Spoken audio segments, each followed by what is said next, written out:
Alarobia fasivyfolo volana jolay 2024 zay hiatrehantsika ny fisaorana Andriamanitra sy fankalazan'Andriamanitra noho izao fandraisan-tanana ny mpitandrina Razafin-Rakoto Andrianomahana miaro sombivady eto amin'ny Efitsekema isotro fitiavana izao. Ny teny faneva zay noraisin'izy mivady miaraka amin'ny komity dia ny hoe fa asany isika voaforona tao amin'ny Kristy Jesoa mba hanao asa tsara. Efesianina 2:10 tapany voalohany. Ary ny lohahevitry ny Efitsekema moa zay ombonantsika rehetra dia ny hoe hevero ny fifidianan'ny Tompo. Iomanantsika ny Salamo 5:10 zay iarahantsika mankalazan'Andriamanitra iarahana mamaky rehefa avy eo, fa ny ombonantsika kosa aloha melo zany dia ny ira fanevan'ny azakazaka masina. Koa hitsangana isika iredona ny ira fanevan'ny azakazaka masina.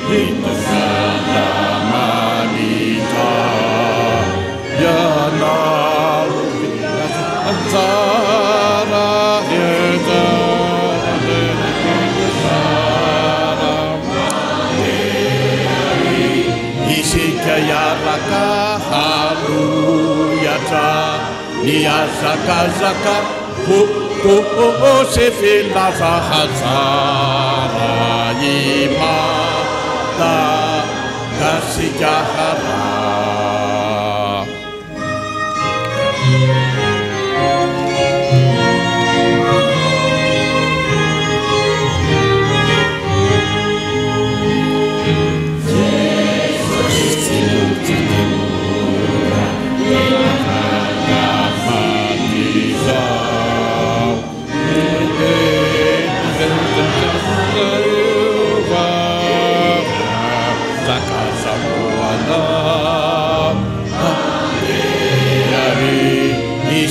Yaraka haru yata ni azakazaka se felaza hazara imada kasikara.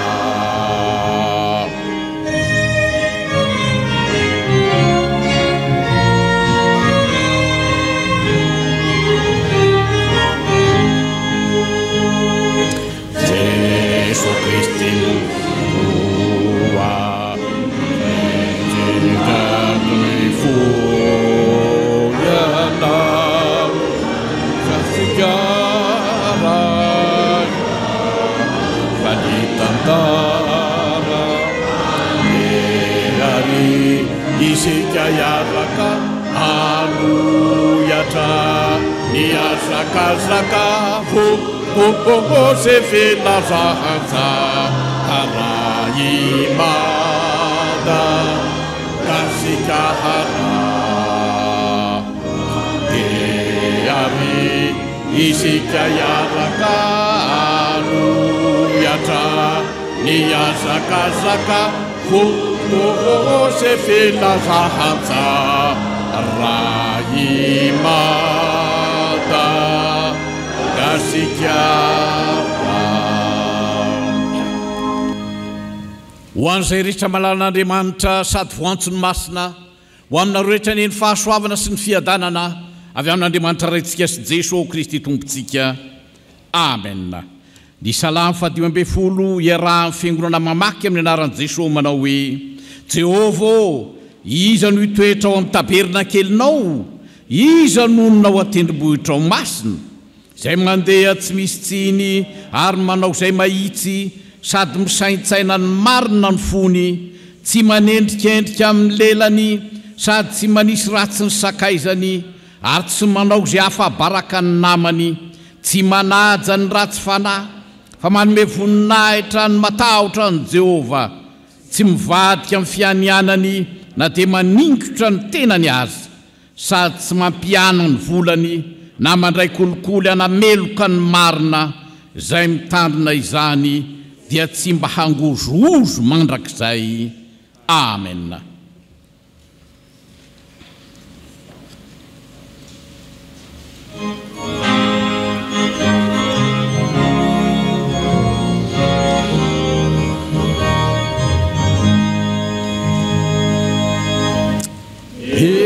Hitarane fonenanao atiamane etosina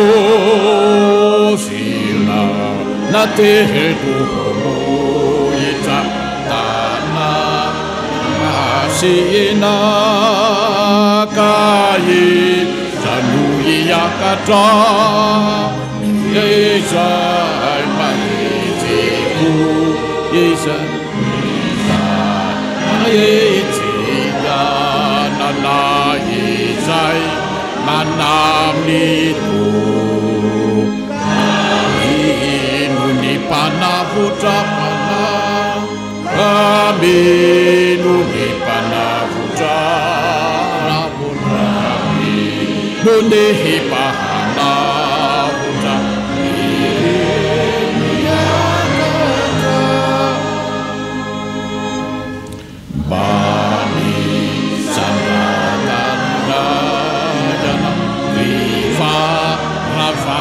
rahana hihiti handehi pahanzakanay beku ninaita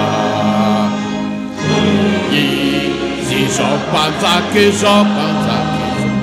ande amanirita mahae resehi mahanesitu panza gamba sina zinu zakanai ye zilai panzakanai zilahai pahanzak kunilaita iya janoho ifali yanaye kuwa wotradita nunau meidira minam sewo fanu panzakana panzakatiana evuhunihina ita Visai visaurana na tukuna ahana tukuri tumpuna ahana tukuri tumpuna anda visai tukuri ivavaka isika fisaorana fankalazana fanomezam-boninahitra no asandratray ho anao ry tompony tompo sy mpanjakany mpanjaka o izay mitondra ny fiangonanao amin'ny fahendrenao ary mitondra ny olomboantsonao izay nofidinao koa arak'izay kendrenao azy. Tonga ity ny fotoana izay nentina mibavaka teo anatrehanao, lay fotoana ifamantorana eo amin'ny fiaraha-miasa amin'ny mpitandrina razafin-drakoto andriany manana miaro soa sy ny fitandremana isotro fitiavana. Misaotranao izay Andriamanitro, mideranao izay satria miasa ny fanahy masinao izay mitsoka arak'izay tiany no mahatanteraka ity fotoana ity ankehitriny. Tompo, manatrehanay.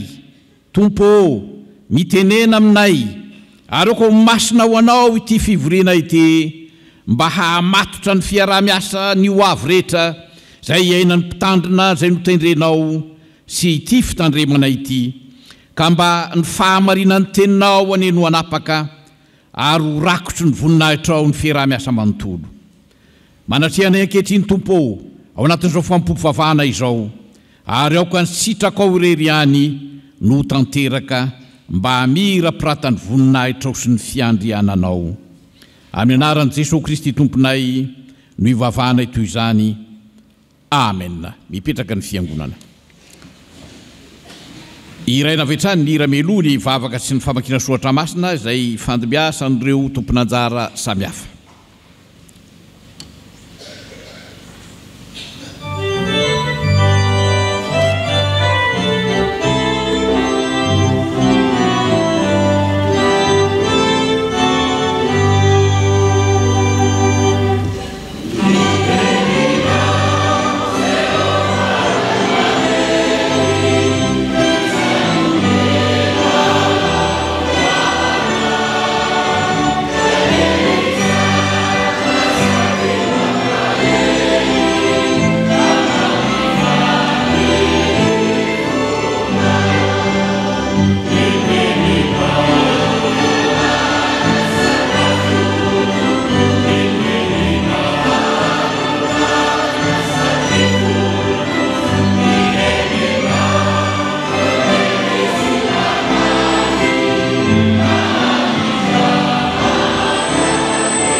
Ivavaka sy keriavana, voninahitra ho anao Andriamanitra ray zanaka fanahy masina.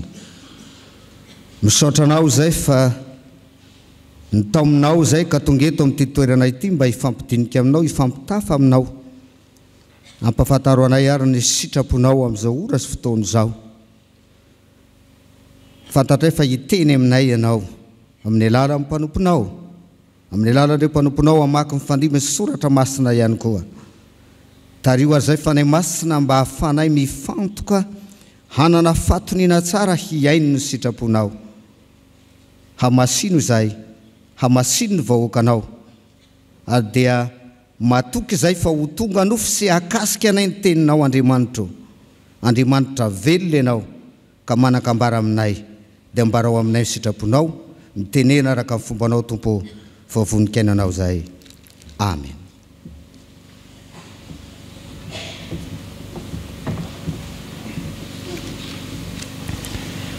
Mamaky ny tenin'ny soratra masina isika araka ny perikopa voalahatra amin'ity androany ity.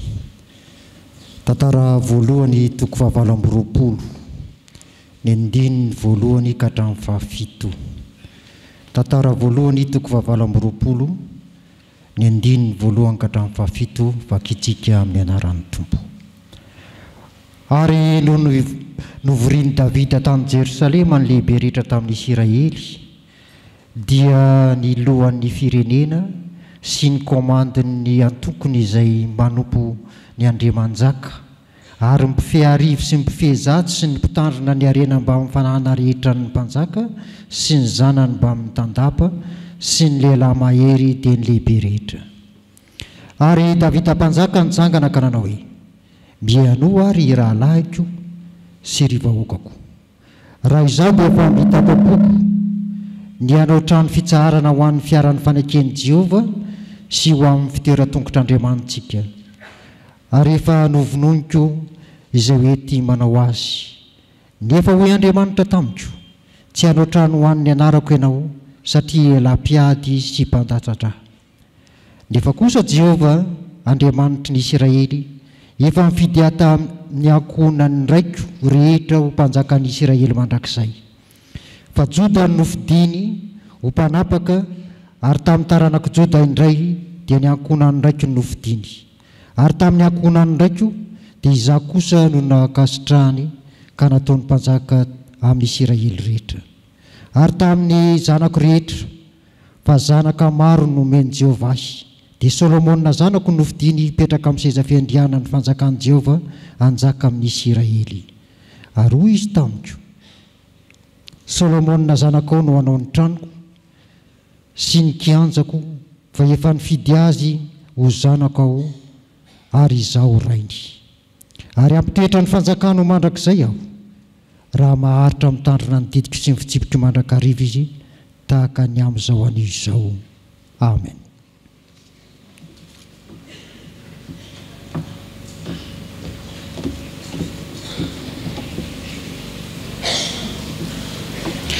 Ho toizantsika ny famakiana ny soratra masina araka izay hitantsika ao amin'ny filazantsara araka ny lioka. Filazantsara araka ny lioka toko fahaenina atomboka amin'ny andininy faharoambin'ny folo atsahatra hatramin'ny andininy fahaenina ambin'ny folo. Mivaky toy izao amin'ny anaran'i Jesosy. Ary tamin'izany andro izany dia lasa nakany an-tendrombohitra Jesosy mba hivavaka. Ary naharitra ny vavaka tamin'Andriamanitra nandritra ny alina izy. Ary noho ny maraina ny andro dia nantsoiny hanantona azy ny mpianany. Ka nifidianany 12 lahy izay nataony hoe apôstôly dia Simona izay nataony hoe koa Petera sy Andrea rahalainy sy Jacob sy John sy Philippe sy Bartolomeo sy Matio sy Tomas sy Jacob zanaky Alfeo sy Simona izay atao hoe Zelota sy Jodasy zanaky Jacob ary Jodasy Iskariota ilay tonga namadika. Amen.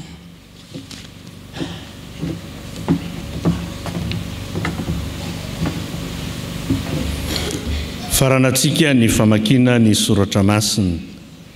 Epistily soratan'i Paolo amin'ny Efesiana toko 2 andininy voalohany hatramin'ny andininy 10. Efesiana toko 2 andininy voalohany hatramin'ny andininy 10. Toy izao vaky ny teny amin'ny anaran'ny Tompo. Ary ianareo dia efa novelominy fony mbola maty ny fahadisoanareo sy ny fahotanareo izay nalehanareo fahiny araka amin'ny fomba n'izao tontolo izao, araka ny mpanapaka ny fanjakany eny amin'ny rivotra, dia ny fanahy izay miasa ankehitriny ao anatin'ny zanaka ny tsy fanarahana. Teo amin'ireo ny nitondrantsika rehetra tena koa fahiny tamin'ny filany nofontsika, ka nanaovantsika ny daniny nofo sy ny saina, ary araka ny toentsika dia zanaky ny fahatezerana toy ny sasany koa isika. Fa Andriamanitra izay manan-kare amin'ny famindram-po noho ny halehiben'ny fitiavany izay nitiavany antsika, na dia fony mbola maty ny fahadisoana aza isika, dia nahavelona antsika niaraka tamin'i Kristy, fahasoavana ny namonjenanareo. Ary niarana tsangana isika, ka niarana petrany eny an-danitra ao amin'ny Kristy Jesosy, mba asehony amin'ny andro avy ny haben'ny haren'ny fahasoavany amin'ny famiram-panahiny amintsika ao amin'ny Kristy Jesosy. Fa fahasoavana ny namonjenanareo amin'ny finoana, ary tsy avy aminareo zany, fa fanomezana avy amin'Andriamanitra. Tsy avy amin'ny asa, fa ndrao isereare. Fa asany isika, voaforona tao amin'ny Kristy Jesosy mba hanao asa tsara, izay namboarin'Andriamanitra raha teo mba handehanantsika eo aminy. Amen. Ray masino, manamasinana amin'ny fahamarinana, ny teninao ny fahamarinana. Amen. Aoka iray tsangasika riavana hanao ny hira mialoha ny andraisantsika ny afatra avy amin'ny tenin'Andriamanitra.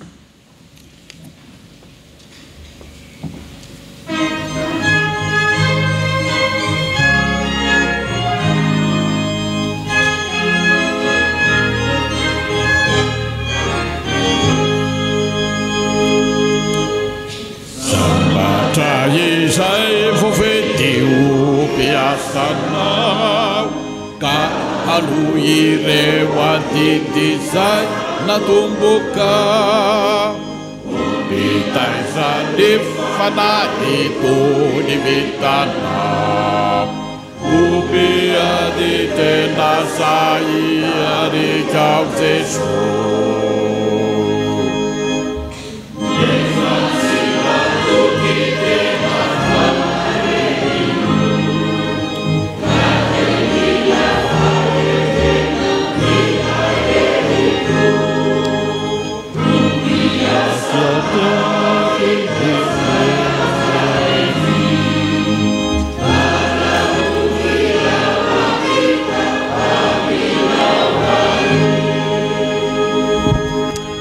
mahazo toerantsika ry havako.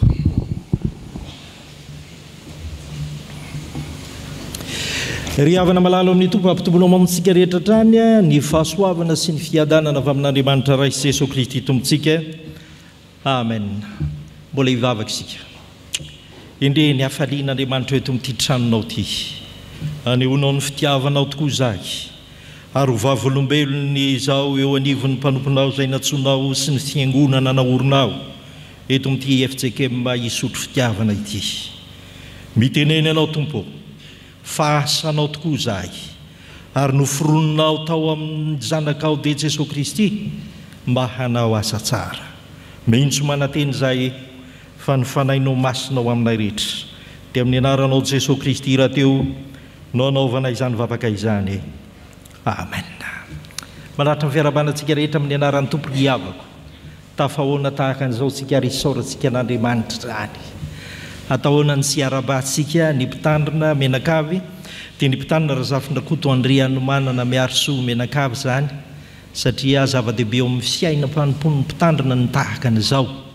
Ary atahoana ny siaraba sady atsika eto amin'ny FJKM misotro fitiavana, satria fifaliana ny zavatra rehetra izay atrehantsika eto anio hijoroantsika vavolombelona eo anatrehan'ny Tompo. Miarabantsika rehetra amin'ny anaran'ny Tompo izay manatrika eto. Ry havana malalo amin'ny Tompo tahaka ny rehetra dia ny Efesianina 2:10 tapany voalohany no nofidin'ny mpitandrina Menakavy sy ny FJKM misotro fitiavana ifampizarana amintsika amin'ity alahady, amin'ity andro azafady izay andraisan-tanana ny mpitandrina ity.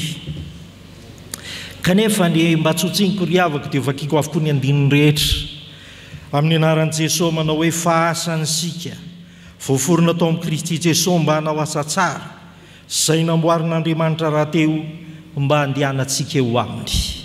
Ry havana malalo amin'ny Tompo noho ny fahasoavan'Andriamanitra dia nomeny dika teny hafa isika manokana eto Madagasikara manana an'izany, dia ny dika teny ombonana ekumenika eto Madagasikara na ny DM. Hoy ny DM rehefa mamaky izany Efesianina 2:2 izany isika, ny andininy 10 manao hoe fahasan'Andriamanitra isika. Izy no nahary antsika ho tafaray amin'ny Kristy Jesosy mba hanao asa tsara izay voaoman'Andriamanitra rahateo ho toto-saina amin'ny fiainantsika. Mazava tsara zany tiany holazainy zany ry havako. Ny vavaka i Paoly Apôstôly ho an'ny fiangonana tany Efesosy. Ary rehefa vita ny vavaka nataony eto amin'ity toko voalohany sy ny tapany farany amin'ny toko voalohany sy ity toko faharoa ity, dia ny tapany voalohany dia niezaka ihany koa izy nampatsiaro izany hoe alehibe ny fitiavan'Andriamanitra zany, tsy mifamatotra amin'ny asa, tsy mifamatotra amin'ny inona fa izy rery ihany miasa. Ny dikan'ny fandraisan-tanana mpitandrina ry havako mahabe resaka ihany izy nefa fomba atao aty anivon'ny FJKM. Ao ny sasany misy mieritreritra tsy ilainy zany, ao ny sasany mieritreritra fanasoasona mpitandrina fotsiny zany, ao ny sasany mieritreritra dia ho io zany ny vadinay mandrakizay eo, vadin'ny fiangonana ny tiany olazaina amin'izany. Zany manko ny teneniny avy rehefa ndraisany tany ianao dia vadinay mandrakizay ianao, tsy mihetsiketsiketsony hofeziny izy manao an'izay sy ny hafa rehetrarehetra. Ny fandraisan-tanana mpitandrina raha fidinina dia izao, tsy ho an'ny pastora rery na ho an'ny fiangonana rery, fa ho an'ny pastora sy ny fiangonana. Misy dinana rahanao ry havako, fanapahan-kevitra hijoro vavolombelona eo anatrehan'Andriamanitra, fa na inona ino mety hoeritreritra, na inona no mety fisainana, na inona no mety tsy fitoviana, na inona zavatra mahasamihafa, dia ray ihany sika eo anatrehan'Andriamanitra. Noho izany raha manatanteraka izany sika amin'ny an'ity ry havako, dia izao misy fandraisan-tanana hono eo amin'ny FJKM misotro fitiavana, fifaneken'ny mpitandrina Menakavy sy anareo FJKM misotro fitiavana ray manontolo ny amin'izay hoe andeha hiara iasa hijoro vavolombelona eo anatrehan'Andriamanitra isika. Dia raha mpifandraisana amin'ity Efesianina 2:10 ity zany dia izao andao hiara iasa sika fa asany sika izy no nahary antsika ho tafaray amin'ny Kristy Jesosy mba hanao asa izay tsara isika, ary voaoman'Andriamanitra rahateo ho toto saitsika amin'ny fiainantsika. Misy lesona telo reto raha isika ry havako, tsy ho anareo eto misotro fitiavana eo aminy fa tsika izay manatrika eto, na isika mpitandrina rehetrarehetra zany, na mbola am-perinasa na mbola miomana na ny mbola andeha hirotsaka eo andambolon'ny tompo na ny efa mitsahatra ho amin'izany ihany koa ho antsika rehetrarehetra izay kristianina rehetra satria isika zao ny vavolombelony zany fiarah-miasa eto amin'ity hevitsika misotro fitiavany ity sy ny mpitandrina ho aminy. Voalohany ry havako dia izao, raha izany Efesianina 2:10 zany a dia izao tsarovo fa manomboka amin'ity an'ity dia miara-miasa eo ambany fitahian'Andriamanitra ny mpitandrina eto sotro fitiavana sy ny fiangonana napetraky ny tompo aminy. Miara-miasa eo ambany fitahian'Andriamanitra ianareo. Tsarovo ry havako, misy mampiavaka kely ny mandrakariva no baiboly ry havako. Avadibadio anefa rehefa Jehovah Andriamanitra na Jesosy Kristy ny mampatsiaro ny fiangonana na mampatsiaro ny zanak'Israely, mampatsiaro ny mpaminany sy ny hafa rehetrarehetra, dia rehefa miteny izy hoe izany ny antso anao asany zany, izany namorona anao asany daholo zany rehetrarehetra zany, izany nampandeha anao asany daholo zany rehetrarehetra zany, dia aoka ho fatatsika fa misy fitahiana manaraka an'izany. Endre zany fatahorany hoe i Abrahama ry havako rehefa natsoan'Andriamanitra natahotra andeha ho any amin'ny tany eo fantitra ny tena sy ny sisa kanefa ny Jehovah Andriamanitra miteny amin'ny manao hoe mandehana fa fitahiana ne ianao mandeha any e sy ny sisa rehetrarehetra. Endre zany fanatrika amin'ny farao Egiptianina natahotra dia natahotra mafy Mosesy, kanefa izy dia niteny za mombanao fa mandehana fa sao zay izy atraika mandrakizay. Ary fatatsika tsara rehefa naniraka Jesosy Kristy tompo ao Matteo 7:20 tena haitsika ry havako, tena naniraka ny mpianany izy, mpianany mbola tolagaga ohatray tao nitsangana tokoa ty, ny mpianany mbola nanahily ohatray ary tao nitsangana tokoa ty, dia hoy izy haitsika tsara mandehanany amin'izao tontolo zao ianareo, manaova batisa mitoriny filatsantsara amin'ny olombelona rehetra, ary indro zao momba anareo mandrakariva ambara-pahatonga ny fahataperan'izao tontolo zao. Ry havana malalo amin'ny tompo, tao anatin'ny fahoriana sy ny arerahana noho ny lafy ny ara-panjakana ny lafy ny fiainana rehetrarehetra, ny zanak'Israely rehefa niverina avy any amin'ny fahababona manoloana ny tany mangahy ala ity firenena mba malaza fanomen'Andriamanitra azy, kanefa dia nipotehany mpanjanaka sy ny hafa rehetrarehetra, dia hoy izy ao amin'ny andininy 5:7 Isaia ry havako milaza an'izany, Isaia 5:7 haitsika rehetrarehetra ity, ny andininy 2:10 manao hoe izao nolazainy Jehovah ray masin'Israely teny namorona azy, amin'ny zavatra ho avy no anontany ho ahy, ary ny zanako sy ny asan'ny tanako dia aoka ho adidiko ihany.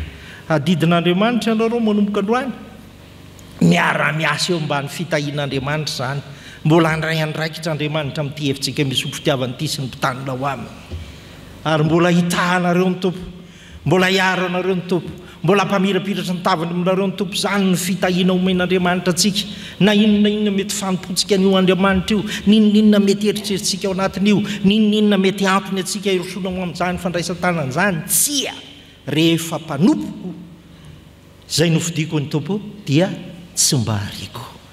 Zany ane ny fiarah-miasa pasteur menakava, zany ny fiarah-miasa ho anareo eto sotro fitiavana, zany ny fiarah-miasa ho antsika mpitandrina tsirairay avy sy ny fiangonana misy atsika eto, satria kristianina avokoa isika, mino hafa aiza moa nisy an'izany efitsika mino dia tsy manana fiangonana fa manana an'izany fiangonana nympony zany avokoa isika. Miasa eo ambany fitahian'Andriamanitra isika, miara-miasa eo ambany fitahian'Andriamanitra isika, tsy miara-miasa amin'ny hevitr'olombelona, tsy miara-miasa amin'ny fisainan'olombelona, tsy miara-miasa amin'ny fifanarahana sy ny fifanarahana roa, tsia fa lay Andriamanitra efa nifidy atsika, izy no miahy sy mitantana atsika. Mahereza pasteur, fidin'Andriamanitra ianao ary napetraka Andriamanitra eto amin'ity fiangonana ity ianareo menakavy, miara-miasa aminy ianareo ary indrindraindrindra omeny ny fitahiana. Mahereza ry fiangonana efitsika misotro fitiavana, fa na inona zavatra mety rehetrarehetritsika isaorantsika ny tompon'ny amin'ity an'io ty, miasa eo ambany fitahian'Andriamanitra isika, ary izany no fitiavan'Andriamanitra.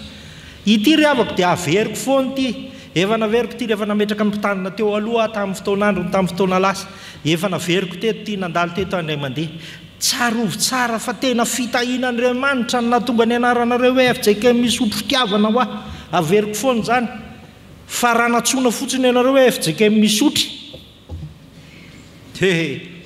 misy olona andeha hanofatrano, aiza ianao manofatrano anisotry, tsy moany ahy, tsy misy karty hafahafa nga aminao zany ry havako fa isika ao anatin'izany mety ho alan'olombelona zany ao anatin'izany mety mahasamy hafa amin'ny fiainan'olombelona sy ny tsirairehetra zany isika FJKM isotro fitiavana fitahian'Andriamanitra zany manana an'izao sika ka ndeha hiasa zay ny voalohany ry havako ary tena apprécie amin'ny Paoly apôstôly zany amin'ny fiangonana any Efesosy ry fiangonana malala any Efesosy zao asanysika rehefa asanysika miara-miasa ao anaty fitahiana isika fatahiny sy adidiny mandrakariva isika fa ny faharoa ry havako dia izao averiko nay mandeha le Efesianina midika teny diam fa asanysika izo nary antsika ho tafaray ao amin'ny Kristy Jesosy tsy hoe asany fotsiny dia vita eny ny asa dia vita fa ny faharoa dia zao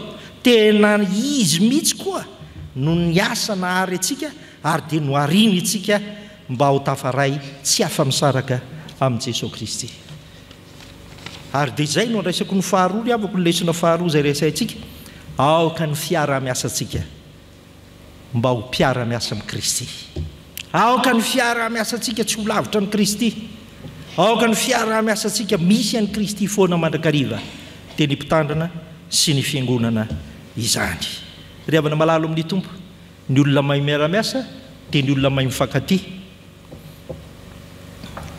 fa hiteny ihany ny olona miara-miasa kanefa mifampiatsara velatsia tsy maintsy hiteny foana zany azontsika saina tsara ny fiara-miasa ny Jodasy sy Jesosy Kristy tompo ry havako sy akalavitra isika ny olona mahay miara-miasa dia mahay mifankaty ary ny olona tsy mahay mifankaty dia tsy manana ny Kristy tokony ho haitsika koa zany satria mazava ny fampianaran'ny Kristy manao hoe mifankatiava ianareo fa izany no afantaran'ny olona rehetra fa mpianatra ianareo midikan'izany mifankatiava ianareo fa rehefa hitan'ny olona mifankaty ianareo ao anatinareo Kristy hitan'ny ololeny Kristy tsy hijery ny tarehanareo izy tsy hijery ny tarehan'ny pastery izy tsy hijery ny tarehan'ny fiangonana FJKM misy fitiavana tsy hijery ny tarehany izy anizy fa Kristy no hitan'ny olona ao anatin'izany fanamby lehibe zany ry havako ary tena fanamby lehibe mipetraka aminareo zany pasteur sy ny FJKM misy fitiavana ho mpiara-miasa amin'ny Kristy ianareo dia andehany notsika ry havako Paoly apôstôly ihany manoratra ho an'ny fiangonana tany Korinto efa tsoratra masina andiny tsoratra masina haitsika matetika zany Korintianina voalohany toko fahasivy azavady Korintianina voalohany toko fahatelo ry havako azavady indrindra toko fahatelo dia ho ny andininy fahasivy Korintianina voalohany toko fahatelo dia ho ny andininy fahasivy rehefa milazalaza azavady rehefa milazalaza Paoly apôstôly ny amin'ny raharam-pitoroteny zay mbola mety fizantoetra miaraka aminy sy ny sisa fantatra Paoly apôstôly zany satria efa niainana dia io Paoly apôstôly andeha hanoratra ho an'ny fiangonana any Korinto ka izao no lazaiko aminy eo amin'ny Korintianina voalohany toko fahatelo andininy fahasivy fa mpiara-miasa amin'Andriamanitra izahay ary sahan'Andriamanitra sy trano arafitra Andriamanitra ianareo sahan'Andriamanitra sy trano arafitra Andriamanitra zany hoe noarina tao amin'ny Kristy ianareo zany ny tiany Paoly apôstôly olazaina amin'io fa izao mialohan'izay faharian'izay mpiara-miasa amin'Andriamanitra aloha isika tsy tsapanao ny faharian'Andriamanitra anao tsy tsapantsika mpitandrina na inona asantsika na inona ndraikintsika tsy tsapanantsika mpitandrina izany hoe fitiavana sy fahasoavan'Andriamanitra zany raha tsy manaiky iasan'ny Kristy isika raha tsy manaiky isika fa Kristy ny antsoantsika fa tsy amin'izay eritreretintsika ho mety amin'izay eritreretintsika fa tsy mety sy ny sisa tsy zany fa isika dia trano arafitr'Andriamanitra ary dia izay koa ny fiangonana dia trano arafitr'Andriamanitra ho fiombonana ny fiombonana fijoroana vavolombelona ho an'izay ty azy rehetrarehetra noho izany ry havako dia tsy maintsy mifankaty isika ao anatin'izany rehetrarehetra zany ary tsy maintsy miombona ao anatin'izany tsika Jesosy Kristy nilazan'io amin'ny Jaona toko 10:10 ao zany koa dia fa haitsika ry havako rehefa nilaza izy ny amin'ny fanoharana ny amin'ny voaloboka sy ny sampany ary ny firaisan'i Jesosy sy ny mpianany zany hoe mety fifamatorana hoe tena tsy maintsy mifamatotra amiko ianareo dia raisiko ny andininy fahadimy ry havako Jaona toko 10:10 andininy fahadimy dia zao ny voalaza ao amin'ny anaran'i Jesosy izao ny voaloboka ianareo ny sampany izay mindray amiko ary izao ao aminy dia mamoa be izy raha misaraka amin'ny kosa ianareo dia tsy maintsy tsy mahay manao na inona na inona. Mahazava be zany ry havako. Anjarantsika eto amin'ny FJK misotro fitiavana eo ambany fitariam-pitanina menakavy ny Braon fiangonana ny Rodekona loha olona ny sampana sy fikambanana rehetra ny kristianina mpandray fanasan'ny tompony vita batisa na tsy vita batisa sy ny hafa rehetrarehetra. Anjarantsika no mijoro vavolombelona fa maniry eto ny voalobo Kristy ary isika no tahony zany fa tsy hoe miantona fotsiny eny ihany isika fa tsy tahaka ny sanatriany vava tahaka ny voninkazo plastika dia tsara mandrakizay fa tsy nisy vonony mandrakizay. Tsy hitakory izay anaovana azy ry havana malala amin'ny tompo agnajakany ny vovoka sy ny lotony farany dia atsipin'ny olona ahilikiliky ny olona. Ry havana malala amin'ny tompo izany ny fitiavan'Andriamanitra isika, izany ny fahasoavan'Andriamanitra mipetraka ao anatintsika, izany ny fiaraha-miasa takian'Andriamanitra amintsika mba tsy ho fiaraha-miasa samy mandeha ho azy samy maka ho azy. Hoy ny mpahay milaza eo raha zana marisy ny zanany, tsy izany fa fiaraha-miasa manana ny Kristy, misy any Kristy, ataontsika ho rehareha Kristy ao anatin'izany rehetrarehetra izany. Dia mety hitentsika ahoana mopesany atateraka an'izany. Ry havana malalo amin'ny tompo azo tanteran'izany. Rehefa mahatsiaro isika andeha anilika izay tsy mampiomona antsika ao amin'ny Kristy rehetrarehetra fa andeha kosa izotra anatona ny Kristy fa tsy anantona fa anatona ny Kristy amin'izay fomba rehetra azahoantsika miara-miasa ao anatin'izany. Mahireza ry havako, jerevo tsara ry havako ilay Korintianina voalohany teo raha mamaky ny Baiboly sika eo anareo izay efa namaky izany, raha ny Korintianina voalohany 7:7 fa enoany ry havako hoe famandingana ny 9 fotsiny ihany.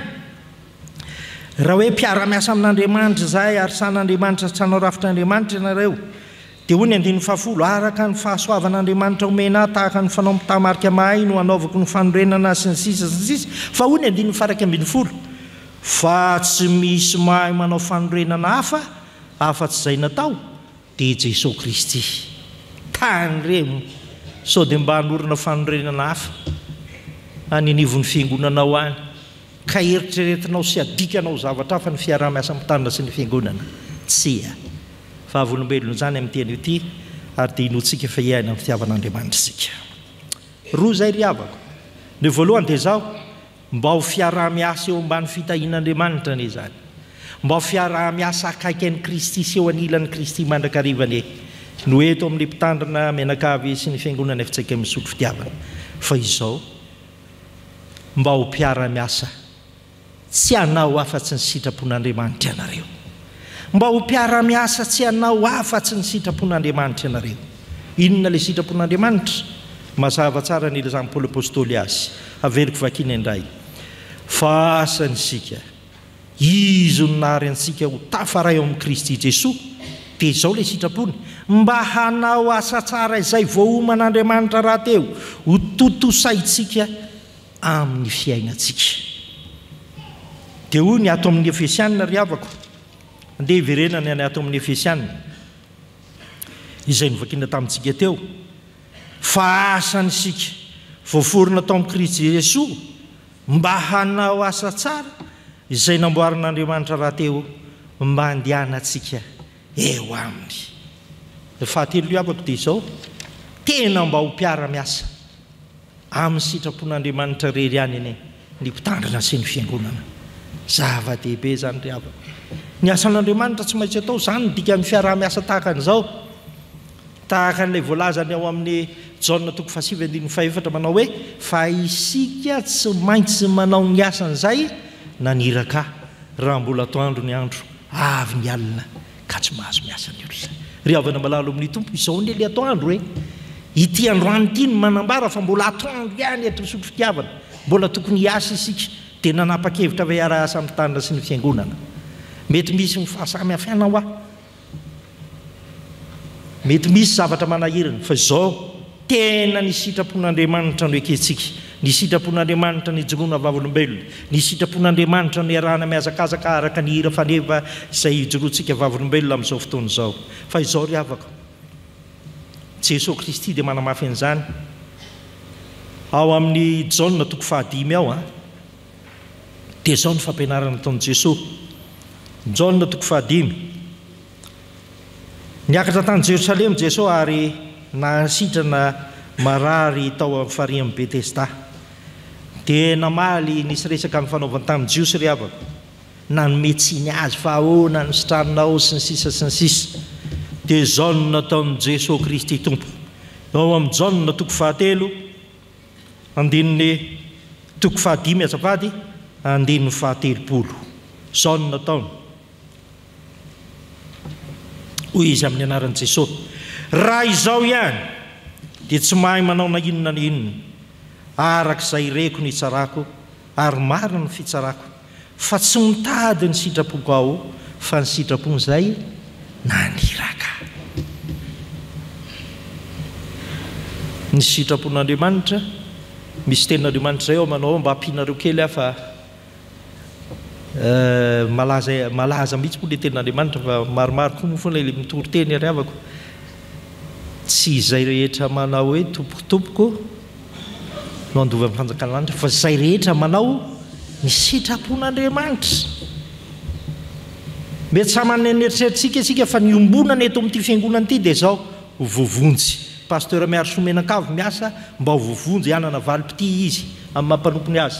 Isika tsotro fitiavana miasa mba tsy hoe ho tia pasteur na mba ho ankala amin'ny pasteur sy tsy zany, fa ny eo dia hoe mba ho vovonjy koa inona ny anjara asako ry tompo eto amin'ity sotro-fitiavana ity, dia mba vovonjy mba handova ny fanjakan'ny lanitra. Izany ny sitrapon'Andriamanitra. Ry havana malala amin'ny tompo mampahery antsika. Dia ny amaranako azy dia izao hoy ny Filipianina toko faharoa. Filipianina ry havako toko faharoa. Paoly apôstôly indray manoratra eto amin'izay hoe anambarany ny famindroampon'Andriamanitra ho an'ny hafa firenena fa tsy hoe ho an'ny olona voatokana ihany, mba tsy tenenana hoe itsy ihany na izao ihany no manao ny sitrapon'Andriamanitra. Dia hoy izy ao amin'ny Filipianina toko faharoa andininy fahatelo ambin'ny folo ry havako. Hoy izy rehefa milaza ho an'ny hafa firenena dia ny jentilisy izany. Andelo vakiko kely ny tapany voalohany amin'ny andininy faraka amin'ny folo. Ko atsarovo fa fahiny ianareo izay jentilisy araka ny nofo, ka izay ny voaforatanana teo amin'ny nofo hoe tsy voafora. Dia tany saina eo izany fa hoy izy eo amin'ny andininy fahatelo ambin'ny folo. Fa ankehitriny kosa ao amin'ny Kristy Jesosy ianareo izay lavitra fahiny dia efa nampandrakikeny ny ràny Kristy. Ntika zany ry havako dia zao, nola sitrapon'Andriamanitra na inona toetranao, na inona rarinao, ninona fomba fiasanao, ninona fisainanao, ninona renao, ninona zavatra ataonao, ninona mety hoeritreretinao andehanana ny mpiangonana, dia efa nifafany Kristy izany, fa nola rany latsaka teo amin'ny azo fijaliana, lay sitrapony madio mangarahara. Dia izao nasainy niara-ny asa ny hafa firenena sy ny kristianina tamin'izany fotoana izany, ka mandova ny fahasoavany. Mahereza pastor, mahereza ianareo fiangonana, andeha hiara-hiazakazaka isika. Rehefa miazakazaka izany mba mety ho sepotra indraindray, mba mety ho reraka ihany indraindray, izany maha olombelona atsika. Ka ny azakazaka ny finoana dia hifanohanana, ary zany azakazaka ny finoana hifanohanana izany dia tsy maintsy isiny ny fiarah-miasa eo ambany fitahian'Andriamanitra, tsy mifanary, mba ho mpiara-miasa amin'Andriamanitra voalohany indrindra, mba tsy ho very lalana satria izy ny lalana sy fahamarinana ary fiainana, ary mpiara-miasa manao ny sitrapony. Raha izany no tanterakitsika dia ho tanterakitsika ny teny fanevan'ny efitsikema izay amaranako izao tenin'Andriamanitra izao manao hoe: ko amin'izany raha lamalalako dia miorena tsara aza miova ary mahefa be mandrakariva amin'ny asan'ny tompo, satria fantatrareo fa tsy foana tsy akory ny fikelezanareo aina ao amin'ny tompo. Amen.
Favaka sikariavana amin'ny fofeny fakasitrahana no Andriamanitra rainy Jesosy Kristy tomponay lohan'ny fiangonana tompon'ny finoanay sady mpanefa azy no anoloranay izao tonom-bavaka izao iombonanay rehetra amin'ny fisaorana sy ny fakasitrahana anao Andriamanitra fa nasehoanao indray maky indray fa Andriamanitra velona ianao Andriamanitra miteny ary dia niteny tamin'ny fiangonanao ianao izay ianao raha teo ny tompony tompo misaotra anao no ny amin'ny teninao izay mampahery ny fiangonana manoro lalana ny fiangonana ary mitarika anay hanao ny sitrapon'Andriamanitra fa tsy izay sitrakay misaotra anao no ny amin'ny teninao izay mampijoro anay mba hiasa ao anatin'ny fifankatiavana eo amin'ny fanaovana ny sitrapon'Andriamanitra ary misaotra anao no ny amin'ny teninao izay mampatsiaro anay fa ny tanjona dia ny famonjena misaotra anao izay fa efa azonay tokoa izany famonjena izany tao amin'i Jesosy Kristy koa izany no asainay mangataka aminao ny hitahinao izao fiara-miasan'ny fiangonana sy ny mpitandrina izao hita amin'izao fa maro samihafa tokoa ny fahendren'Andriamanitra amin'ny fitondran'ny fiangonana ka anankiray amin'izany ny nametrahany ny mpitandrina randriany manana razafina kotomiary soa mivady hitondra ity fitandremana ity ary ny fitandremana izay nanaiky hiara-miasa hifanometanana amin'izany mpitandrina ny rahinao zany taio eo ambany fiarovanao ny fiara-miasa tompo ary eo ka ny fanahinao masina omba mandrakarivan'ny mpanomponao mba tsy anao izay tsy sitraka ao fa anao izay tena sitraka tokoa taio ny fifankatiavan'ny fiangonana sy ny mpitandrina ary ny fiangonana manontolo fa asanao ihany koa ny maneho aminay tompo fa ny fiangonana na dia maro aza dia teny iray ihany eo aminao arovy amin'ny asan'ny ratsy ny fiangonanao dia izay mety mampizarazara izay mety manimba ny fifankatiavana fa manimba ny famonjena izay fanomenao anay izany eny arovy amin'ny asan'ny satana ny fiangonana mba hahajoro tsara ho tena fiangonana velona ary andro sy fiorenan'ny fahamarinanao ka ilaza ny filazantsaranao tsy amin'ny teny sy ny toroteny ihany fa amin'ny fiainana ihany koa taio ny mpitandrina mianakavy anana fifaliana amin'ny asa fanompoana izay ny fidiananao azy taio ny fiangonanao dia ny fitandremana eto sotro fitiavana ny kristianina rehetra mba eo ambany masonao mandrakariva ary ho kristianina tahian'Andriamanitra amin'ny zavatra rehetra ka tsy ho rambony fa ho lohany mandrakariva satria tahinao dia mametraka ny fiainan'ny fiangonanao mba ny fahasoavanao izay toy izany koa ny synodam-paritany misy anay tompo taio ao amin'i Jesosy Kristy ny synodam-paritany misy anay asehoy fa ianao no mitantana izany synodam-paritany izany amin'ny alalan'ireo mpanomponao izay voafidy sy voatendry hitondra ny synodam-paritany taio ny efijekemina amin'ny azakazaka rehetra izay atao mba ho vavolombelon'ny filazantsara tsy amin'ny teny fa amin'ny teny sy ny asa izany fiangonanao izany dia mametraka fenao ambany fiarovanao ny firenenay izay fa ianao ny mpiaro ny firenenay amin'ny anaranao Jesosy Kristy no anaovanay izany vavaka izany dia ianao ilay fanampianatra anay vavaka hoe rainay o izay ny an-danitra ho hamasinany ny anaranao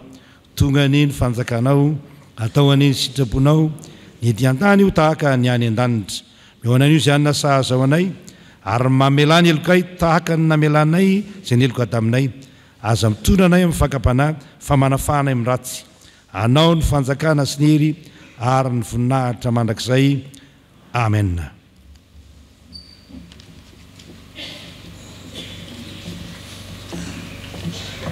aoka hiara-mitsagana ny fiangonana ankehitriny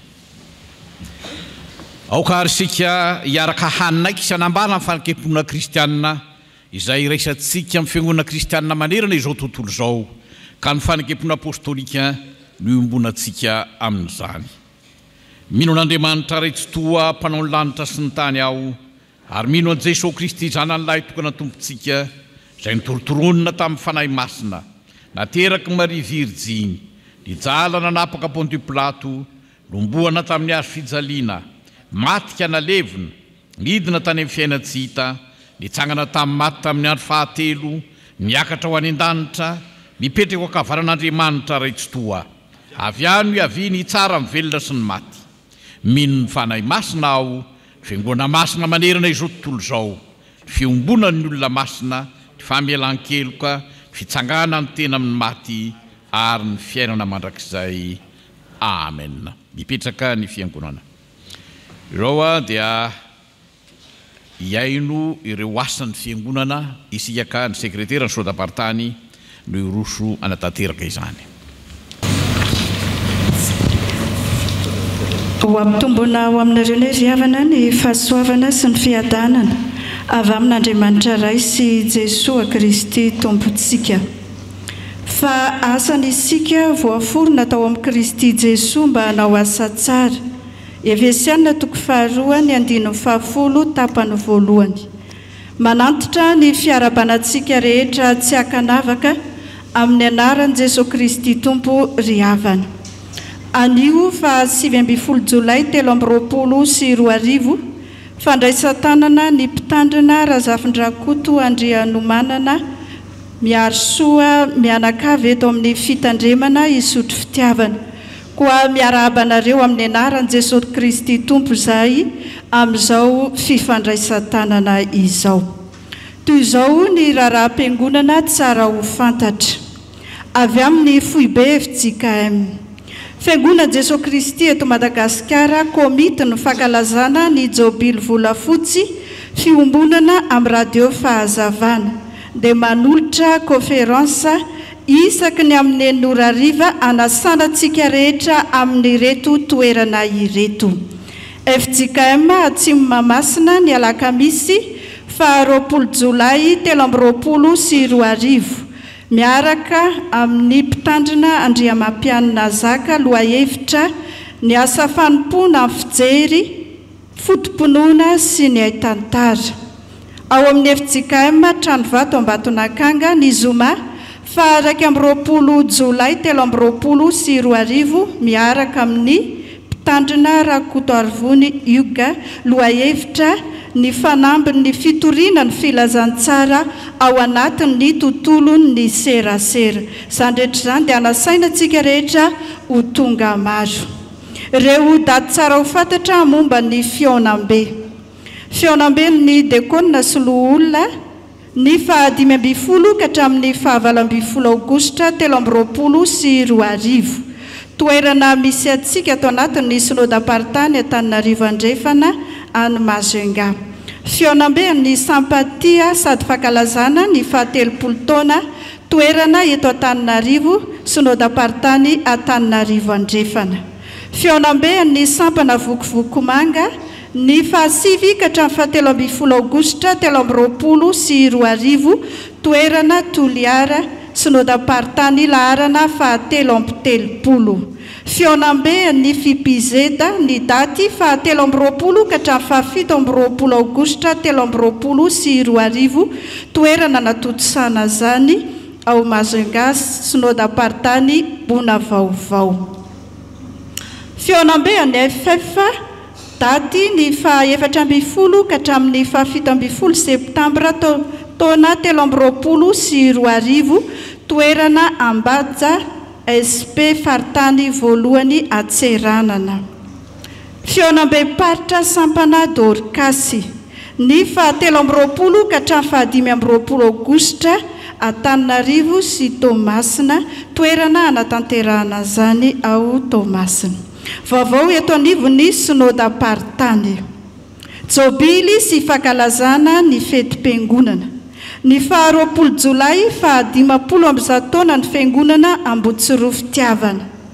Foana ny 17 taona ny FJKM Majija Fandresena izay kasaina atao ny talata 15 Jolay 2024. Ny alarobia 20 Jolay fitokanana ny trano fiangonana ny tarina sy noavozina ao amin'ny FJKM Vinany Tebolo Malala. Zoma fa 20 Jolay Jobily fa 50 taona ny fitandremana Ambotovato fiavozana. Avy amin'ny sampana sy ny sampanasa. Avy amin'ny sampana AFF Synodam-Paritany. Ho tanterahana ny ady fototry ny fiangonana kely vao ny 15 Jolay ka isolotenantsika avy ato amin'ny Synodam-Paritany anatanteraka izany. Ampatsiahivina isika isam-pitandremana riavana fa misy anjara didy ho an'ny fikambanany dekona sy loholona 3,000 ariary isaky ny dekona. Faritra Atsinanana, faritra Vony sy faritra Andrefana 500 ariary. Izandrehetra izany dia atao amin'ny fitiavana fa asantsika voaforona hanao asa tsara ao amin'ny Kristy Jesosy. Ny 14 ka hatramin'ny 20 Jolay tafika masina ivelany izay tanterahan'ny FMK atao anivao Synodam-Paritany laharana 7 Ambovimbe. Ny 15 ka hatramin'ny 20 Jolay Dorcasy Atrikasa tafika masina marivotry finoana. Ny 15 Jolay 10 taona ny VFL fitandremana Ambomena fahasoavana. 17 Jolay 15 taona ny Sampaty fitandremana Ziona fahazavana Anosy. Sabotsy 17 Jolay ihany fanokanana ny sampana sekolalady fitandremana Atoibe Vavolombelona. Sabotsy 17 Jolay vokatry ny homonery fonja Tanimora izay tanterahana ao amin'ny FJKM Ambomamory Malala. Sabotsy 17 Jolay ihany foarambokatra taleta amin'ny fanasoa ny FDL toerana sekoly FJKM Mahitsy. Raharaha avy amin'ny faritra. Alakamisy 17 Jolay komity lehibe ny faritra Vony toerana TPM Ivato. Avy amin'ny firalahin'ny mpitandrina. Ny 20 ka hatramin'ny 2 septambra ny recyclage pastoral izay tanterahana any Full Point. Koa mampatsiahy antsika rehetra mpitandrina hiomana amin'izany. Fampahafantarana avy amin'ny présidence synodaly. Ho fandaminana noho ny asan'Andriamanitra dia aoka isika fiangonana rehetra na kristiana te hiona amin'ny présidence synodaly hiantso mialoha amin'ny laharana telefona izay efa hitantsika any amin'ny tetiandro izy ny fifandaminana asa eo anivon'ny Synodam-Paritany. Manentana antsika riavana ny amin'ny adidy kitampiomonana izay efa itsika eto anivon'ny Synodam-Paritany sy ny fampandehanan-draharaha. Isaorana ireo fiangonana rehetra izay efa nanatotosa izany ary ampatsiahivina ireo izay mbola tsy nahefa izany aneo ny anjarany amin'ny joto sy amin'ny tsitrapoa.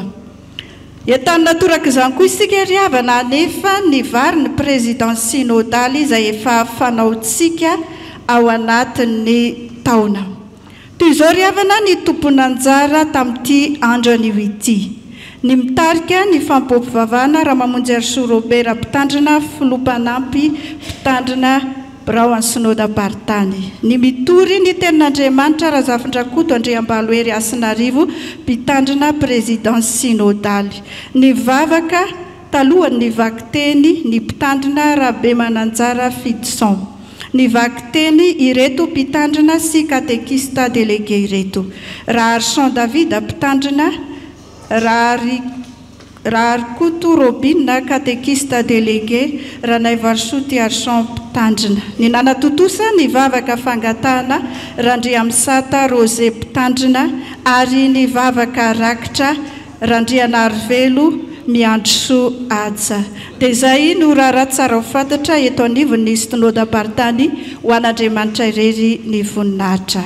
Amen. Hivavaka isika. Andriamanitra indro atolotray anatanterahana ny asanao izao rakitra izao.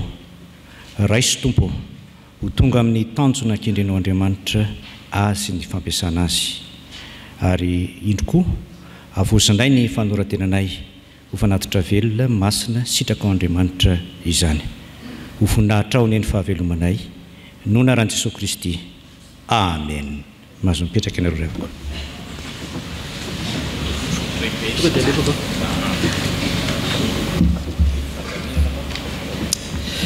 Eny ariavako tonga eo amin'ny asa vavolombelona isika zay ivony ity fotoana ity moa araka ny hitantsika eny amin'ny fandarana. Isaorantsika ny tompo fa manana ny liturjia efitsika amintsika zay rahantsika amin'ny fandraisan-tanana mpitanana tahaka an'izao, ka ampiomana nyreto mpiara-miasa rehetrareto aho. Hitsangana ety amin'ny altara efa mazava ho azy zahay rehetra efa etya dia nareo birao an'ny synodam-paritany zay manatrika eto, ny filohan'ny fifapi, ny filohan'ny fifafi ato amin'ny synodam-paritany, ary ny solotena amin'ny firalahinina mpitandrina riavako. Hitsangana ety isika dia natrika tahaka an'izao i pasteur mivady ato amin'ny akavanana, ary anarobirao mpiangonana kosa ato amin'ny akavy, ary izay ny fanatanterantsika azy. Raha ny voarakitra ao amin'ny liturjia eo amin'ny fotoana izay anatanterahana ny fandraisan-tanana ny mpitandrina, dia hitsangana eny am-pitoerana avokoa ianareo zay mpitandrina rehetra manatrika etona KFJKM mpitandrina voatokana izany, zay efa voatokana rehetra dia mitsangana mandritra an'izay fotoana izay. Odilazay mitarika eo ihany moa fotoana hipetrahanareo araka izany. Fa ny farany dia izao, miomana kosa nefa isika rehefa vita ny fandraisan-tanana ka nyray tanana daholo ny rehetrarehetra, dia tsy manavaka n'izy ao anatin'ny maro fa fandraisan-tanana mpitandrina ity. Ianareo mpitandrina rehetra miaraka ambambady sy ny katekista délégué rehetra izay manatrika eto na iza dia handray tanana azy mivady araka izany. Andeha ataontsika ny iravôlahatra telo amby 790 voalohany sy ny fahadimy dia ho taterahantsika izany riavako.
Asany isika voaforona tao amin'ny Kristy Jesosy mba hanao asa tsara. Ko amin'izany ary dia tafahoana eto amin'ity tranon'Andriamanitra ity isika riavako ho vavolombelona ny fanakam-piarah-miasa amin'ny alalan'ny fomba mpiangonana dia ny fandraisan-tanana mpitandrina dia ny mpitandrina Razafindrakoto Andreno manana miarisoa menakavy sy ny FJKM isotry fitiavana. Riava malala fifaliana ho antsika izany, ary ny voninahitr'Andriamanitra rery any eny no hibaribary amin'ny fotoana tahaka an'izao. Ry Jesosy kapiteninay izao miantso izao, iady no ilananay ka zovo no anao. 570 voalohany no andeha hijoroantsika vavolombelona riavako andeha andresentsika ny asany satana rehetra ho fijoroana vavolombelona eto amin'ity fiangonana ity.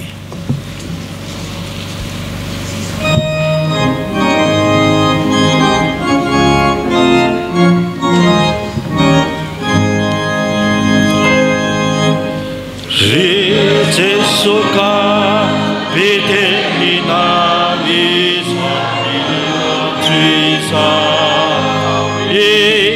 Teno ilanana kasufino ana Isaima fiatari maerifu Kacimbira kiatari ireneno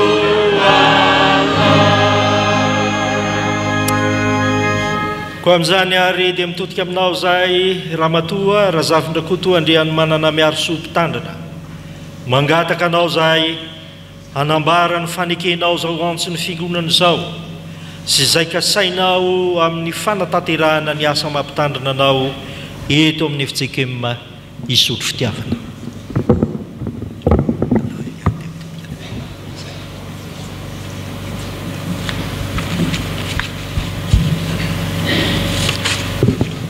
Ampitombonao aminareo ny ravana ny famindrampo sy ny fiadanana avy amin'Andriamanitra ary antsika sy Jesosy Kristy tompontsika. Fa asany sika voaforona tao amin'ny Kristy Jesosy hanao asa tsara. Izany teny faneva ny fandraisatana eto amin'ity fitandremana Isotro Fitiavana ity izany no entina hitariana antsika iaino ny vina izay heverina hitondrana izao fiangonana izao araka ny sitrapon'Andriamanitra.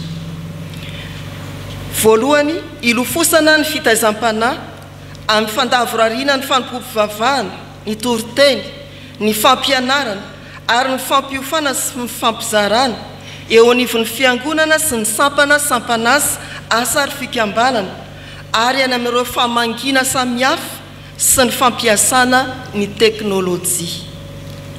Faharoa, heverina manokana izay hanabeazana sy hampiorenana tsara ny ankizy sy ny tanora izay ankehitriny ny fiangonana sady hoaviny sy hoaviny firenena koa. Fahatelo, soritana ny zotra ny lalana makamin'ny fiambonana ao anatin'ny fahasamihafana mba hahafahan'ny tsirairay sy ny rehetra tsy hankanavaka mandray anjara amin'ny fampandrosoana ny fiangonana araka ny fanomezam-pahasoavana nomeny ny tompo azy. Faefatra, amafisina sy hitarina ny asa mitodika amin'ireo mila vonjy sy ny anjorom-bala. Fahadimy, ifantohana ny asa fitoriana ny filazantsara anatiny sy ivelany. Fahaenina, kendrena ny ampitombo ny vokatra loharanom-bola mahazatra sy maharitra eto amin'ny fiangonana, ivelaran'ny fiangonana bebe koa amin'ny fitiavany ny asa iombonana sy ny fitodiany amin'ny hafa. Fahafito, tandrovina sy kajiana ary hatsaraina trany ny fotodravitrasa eto amin'ny faritry ny fiangonana. Ary hoy ny soratra masina, fa Andriamanitra no miasa ao anatinareo na ny fikasana na ny fanaovana ahatanteraka ny sitrapony. Filipiana 2:7-10. Asorana tehaka izany ry havako.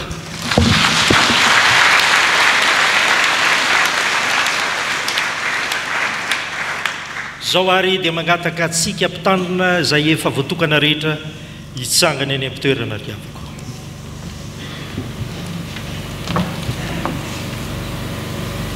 Hoy Jesosy tompo alohan'ny fiangonana, efa nomena ny fahefana rehetra ny an-danitra sy eto tany. Ko mandihany ianareo dia atao mpianatra ny firenena rehetra, manao batisa azo amin'ny anaran'ny Ray sy ny Zanaka ary ny fanahy masina, sady mampianatra azy hitandrina izay rehetra nanodiko anareo. Ary indro izao momba anareo mandrakariva ambara-pahatonga ny fahataperana izao tontolo izao. Ko noho izany fanekenana ataonao teo izany dia mandray tanana anao zahay Razafin-drakoto andriany manana miaro soa amin'ny anaran'ny Ray sy ny Zanaka ary no fanahy masina sady mametraka anao ho amin'n'ity fitandremana sy fiangonana ity. Tandremo ny tenanao sy ny ony rehetra izay andrasanao. Nanaova ny fanahy masina anao mpitandrina iandrasanao ny fiangonan'Andriamanitra izay novidiny tamin'ndray. Ary Andriamanitra ny fahasoavana anie anomeanao araka ny arian'ny voninahiny mba ho atanjahana amin'ny fanahiny ny toe-panahinao, anatanteranao izay efa nekenao sy ny kasainao atao eto amin'ity fiangonana ity. Amen.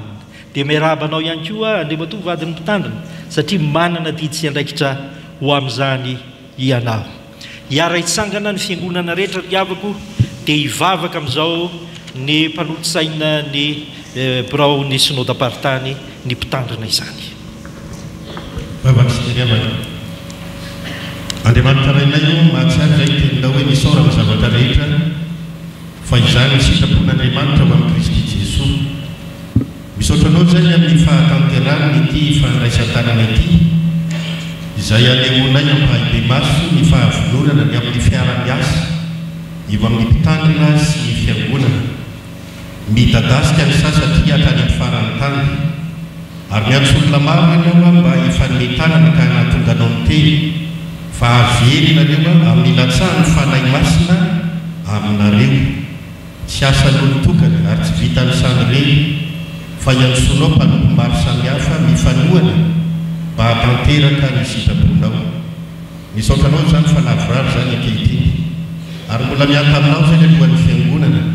Ianao any efa miantso, ianao nefa nanavaka ny fiangonanao ary izany mbola mahatonga anay mangataka ny fombanao amin'ny alalan'ny fanahy masina, anamasina izany fiara-miasa izany, ho voninahitry ny anaranao, ho fitahiana ho an'ny mpiara-belona aminay, hijoroan'ny fiangonana vavolombelona kanefa koa andraisanay vality. Amin'ny anaranao Jesosy Tompo anomonana anay sy angatanay ny vavakay. Amen. Mipetraka ianareo fiangonana rehetra akoatra ny fitsika misotro fitiavana mbola hitsangana eny am-pitoerana riavaka nareo. Savaty indrindra.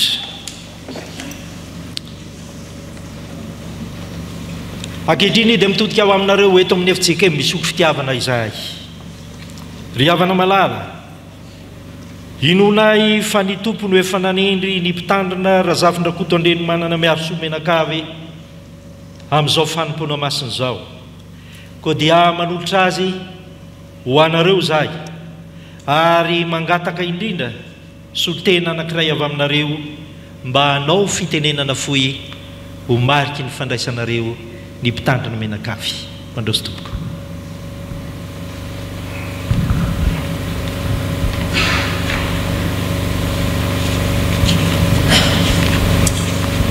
Manoloana ny fanekena izay vao natao mpitandrina Razafin-drakoto Andriamanana Miarisoa teo dia misotro tena ny vahoakan'Andriamanitra rehetra eto amin'ny fitandremana misotro fitiavana ny tenano ary manero ny fahavononan'ny fiangonana iara-iasamina araka ny tenin'Andriamanitra sy ny fototalana sy fitsipika ary ny fifampindrany eo amin'ny synodam-paritany mba azona manatanteraka amin'ny fitoriana filazana tsara eto amin'ny faritry ny fiangonana sy manodidina ary manderana ny nosy.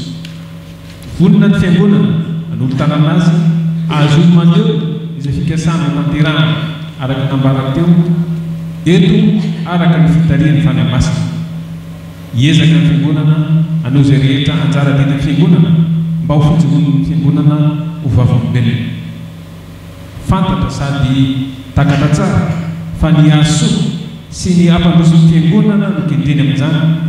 Koa hiezaka ny fiangonana hanao izay ampaharitra ny fiara-miasa eto ka hitrotro azy sy ny ankonany ambavaka mandraka riva. Ny herin'Andriamanitra mety ny fiangonana ahatanteraka izany rehetra izany. Amin'ny anaran'ny Tompo fa asana isika voaforona atao amin'i Kristy Jesosy mba hanao asa tsara. Efesiana 2:10 teo an'Andriamanitra reny voninahitra. Amen.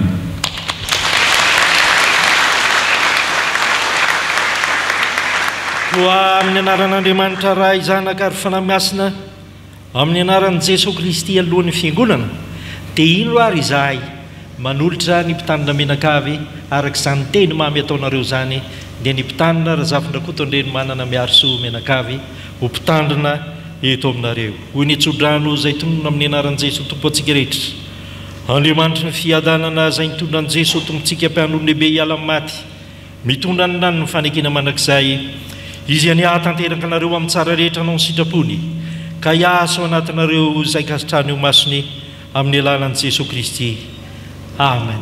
Ndrarotso anareo afaka mipetraka ianareo zay ny ampitoerana mahazo toerana riavako ankehitriny dia misy moa ny marika hita maso zay fanao amin'ny fotoana tahaka an'izao ho tadidy ho an'ny fiangonana ary indrindra ihany koa dia fahatserovana raha teo fomba fanao zany zay mivaky tahaka an'izao ary dia omena ny fiangonana omena mazava ho azy pasteur Menakavy fiangonan'i Jesosy Kristy eto Madagasikara synodam-paritany Antananarivo andrefana fitandreman'ny solo fitiavana takela pahatserovana fisaorana sy fanomezam-boninahitra an'Andriamanitra noho ny fandraisan-tanana mpitandrina fa asansika voafonona tao amin'ny Kristy Jesosy mba hanao asa tsara.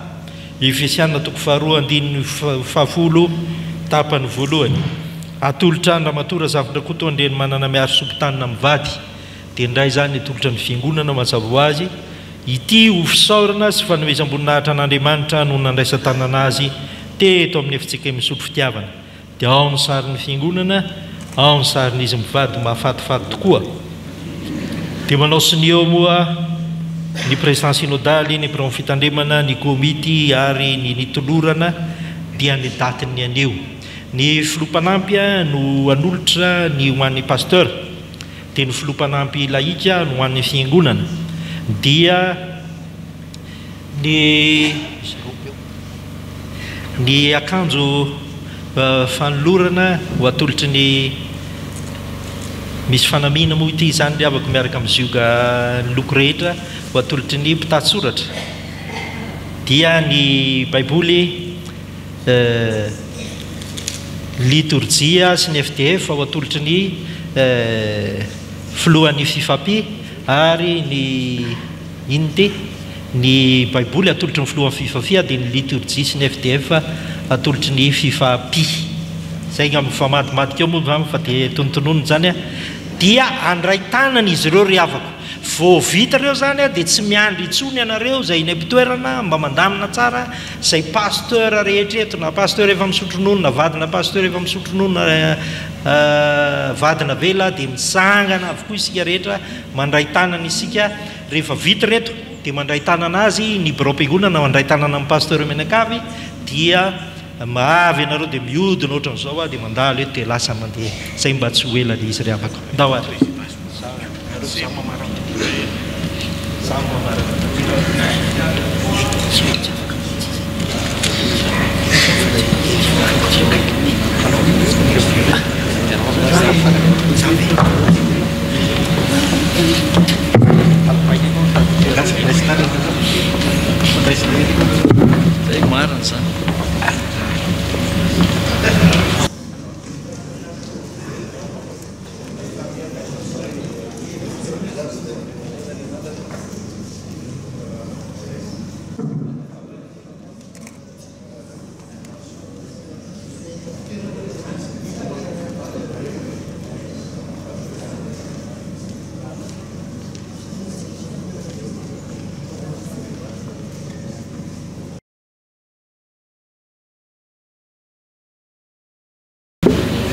fanaontsika zany amin'ny fandraisan-tanana tahaka izao zay mpitandrina rehetra eny ampitoerana sombambady sy ny katekista delike dia hitsangana izy zao iaraba amin'ny pasteur Menakavy ndao ary ianareo brom-piangonana efa mahazo iaraba amin'ny pasteur efa mahazo ndao ary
Gracias.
Rajetra Gaspar Zupira-Pamitra e a Rajetra satisfaentes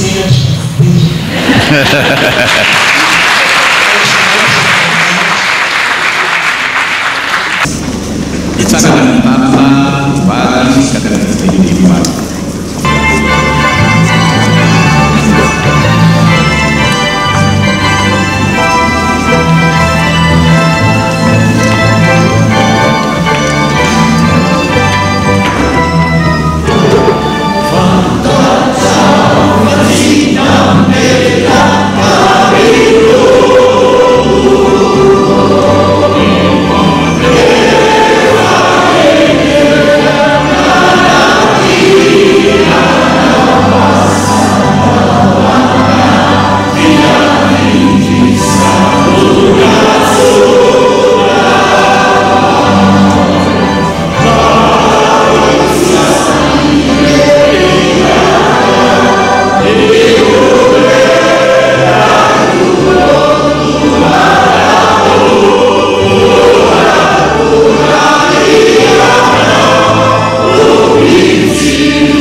Sangana riavana andray ny tsodrano. Hira famaranana dia hitantsika ao amin'ny fandaharana hira antema fahaenina ambin'ny folo. Raisoa ny tsodrano izay tononona sy atolotra amin'ny anaran'i Jesosy Kristy Tompo. Andriamanitra ny faharetana sy ny fiononana ny hampiray hevitra anareo araka ny Kristy Jesosy mba ho saina iray sy vava iray ny rahanareo mankalaza an'Andriamanitra rain'i Jesosy Kristy tompontsika. Jesosy Kristy tompontsika sy Andriamanitra raintsika izay efa tiantsika ka nanome antsika fampionana mandrakizay sy fanantenana tsara amin'ny fahasoavana no ampionana ny fonareo ane sy ampahenanareo amin'ny asa sy ny teny tsara rehetra. Amen.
ho an'Andriamanitra irerianany ny voninahitra amin'ny anarany Ray sy ny Zanaka ary ny fanahy masina.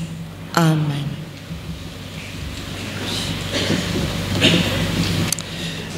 Tonga amin'ny fandraisam-pitenenana isika riavako zao.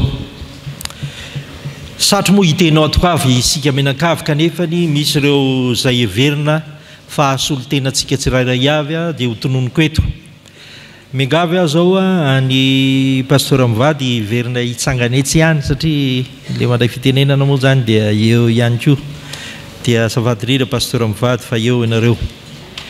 Ny hanomboka azy toy ny mahazatra dia ny komity mifandraisan-tanana.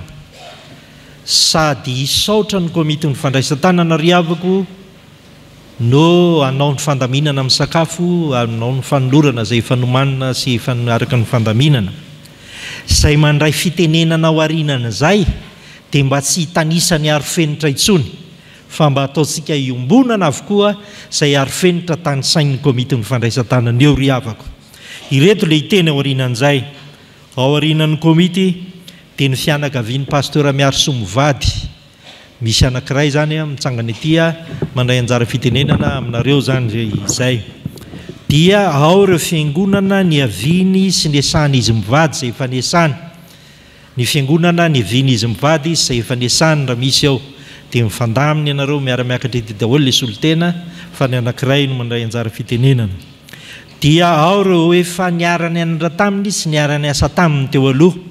Eo zany ny andiany tany an-tsekoly manana andiany zay malaza be zay izy io mantsy.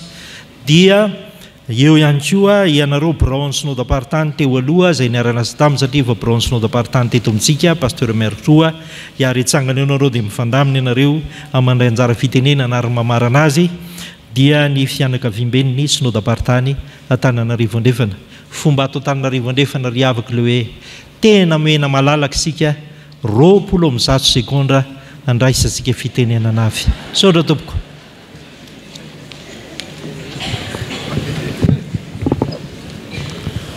Dia misaotra ny président synodal tsika na meny fitenenana. Fotoana lehibe ry havana no atolotra an'Andriamanitra ny amin'ny fantanterahana izao fankalazana azy zao noho ny fandraisan'ny tanana ny mpitanana razafina koto Andriamanana Miarso Movady sy ny ankonany eto amin'ny fitandremana isotro fitiavana. Ary misaotra ihany koa ny filoha sy ny birao mpiandraikitra foibe ary ny mpiandraikitra foibe rehetra na ny tonga eto na ny tsy tonga.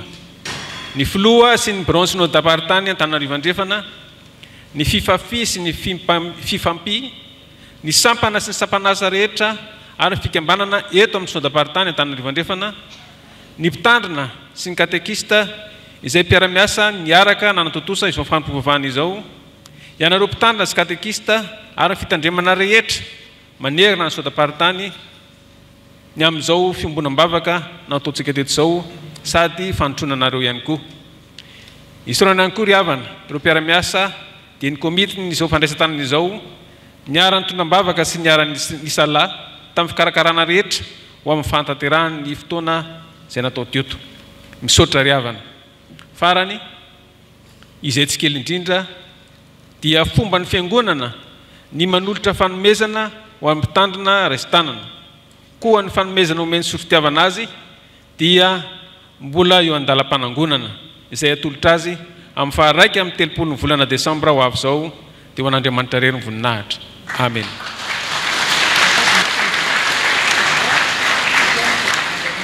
Fandaminana sakafo aloha tonga dia ataovy. Ay, any farany dawary. Fianakaviana izy mivady zao ry havako. Endravana miverina mijoro eto indray misolo tena ny fianakaviana tsy hoe mahantra mpandray fitenena akory ny fianakaviana fa misy antony nandarako ny tenako ihany isolo tena tsika fianakaviana. Hoy ny soratra masina araka ny Jaona voalohany toko 7:1. Endre manao ahoana ny fitiavana sehoan'Andriamanitra antsika dia ny antsoina antsika hoe zanak'Andriamanitra sady zany tokoa isika. Izany no teny anehoana ny fifaliana eo anatrehan'ny Tompo amin'izao fotoam-pahasoavana amanginy antsika fiangonana Synod-Apartany Antananarivo andrefana fitandremana isotro fitiavana ny fianakaviana ny mpiara-mianatra ny mpiara-miasa ary ny havana aman-tsakaiza izao ry havana. Amafisinay ny fiarabana sy ny fisaorana araka ny sokajy sy ny ambaratongany efa nitonony ny filohan'ny komity ny fandraisan-tanana teo. Ireto kosa no atovana izany. Voalohany dia misaotra ny fianakaviana, ny fiangonana ny aviana no ny amin'ny fiombona mpiantsona ahatsiarovanay ny mahatena kitapo ny fonosana anareo. Isaorana ny toeram-panomanana Ambatonakanga sy ny andian'i Mordekay tao amin'izany toeram-panomanana izany izay akany nafoizana kosa. Isaoranay ireo fiangonana ny asana dia Nefjekema Ebenezera Ambomidasy Ambodrapeto tao ny fahakelyn'ny fanompona no tanterahanay ankasitrahanay ny efijekema Ambodomita Betela Firaisana izay fahatanoran'ny fanompona izy ireo fiangonana rotonta ireo dia samy nandrafitra sy nanolokolo ny fiantsona amin'ny mahampitandrina fahavahana indrindra ny mpianakavin'ny finoana tarian'ny mpitandrina ary ireo biraon'ny fiangonana ao Ambodomita Betela Firaisana izay nandefitra teo anatren'ny sitrapon'Andriamanitra sy ny fandaminan'ny fiangonana manodidina ny fanendrenanay teto amin'ity fitandremana ity. Isaorana be dia be ny efijekema isotro fitiavana tarian'ny biraon'ny fiangonana izay fahazazana tonga fahalebiazan'ny fanompona ankehitriny. Misaotra Andriamanitra ny aminareo izahay, mankasitraka azy ny amin'ny tariana anareo isanambaratonga iroso amin'izao fandraisan-tanana izao. Misaotra fa tsapanay tokoa ny finiavanareo rehetra ampandroso ny fiangonana sy ny filazantsara an'Andriamanitra tao anatin'izay volana maromaro efa niarahantsika niasa teto amin'ity fitandremana ity izay. Misaotra andreo mpitambina ny fandimby na ny vadina velana nampahery anay amin'ny fanohizana ny asa, mampahery anay tokoa ny fahitana ianareo amin'izao fanotronana izao. Misaotra ny komity tarian'ny birao amin'ny fitariana ny fiangonana avy tan'izao asa izao ampitiavana hatramin'ny volana Desambra raha sitrapon'ny Tompo mba homendrika ny voninahitr'Andriamanitra. Mankasitraka ny mpiararay amin'ny asa rehetra eo anivon'ny sodaparitany na ireo mpiara-miasa teo aloha na ireo mpiara-miasa ankehitriny izay tsy nitsahatra nampahery anay amin'ny asa fanompona tahaka izao. Misaotra indrindra koa ny birao mpiandraikitra foibe izay tsy nitsahatra nanakaiky anay tao anatin'izay volana maromaro izay. Mankasitraka ny mpanao tsilazaina dia ny vady amanjanako ao amin'izy ireo ny tena hatsapako ny fitiavan'Andriamanitra. Fehezina ny tendriavana Andriamanitra ne atanteraka izay rehetra tokony ho anareo araky ny areny amin'ny voninahitra ao amin'ny Kristy Jesosy. Hitahiry antsika mandrakizay ny Tompo fiadanana ho anareo.